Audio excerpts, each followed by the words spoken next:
ఒక పోలిక మనకు చూపిస్తున్నాడు. మధ్యాహ్న కాల తేజస్సు కంటే అధికముగా నువ్వు ప్రకాశిస్తావు. మీ బ్రతుకు ప్రకాశించే రోజు రాబోతుంది.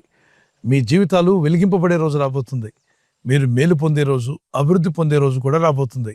దేవుని చిత్తానికి లోబడి దేవుని అడుగుజాడలో నడవాలని ఆశించినట్లయితే, ఆయన రాజ్యము నీతిని వెతికేవారుగా మనం ఉన్నట్లయితే, ప్రభు ప్రతి అక్కర తీరుస్తాను వాగ్దానం చేసిన దేవుడే. ఇక్కడ దేవుని మార్గంలో భక్తులు జీవిస్తే కలిగే దీవెనల గురించి యోబు భక్తునితో తన స్నేహితులు మాట్లాడుతున్న మాటలు కూడా మనం గమనించగలం.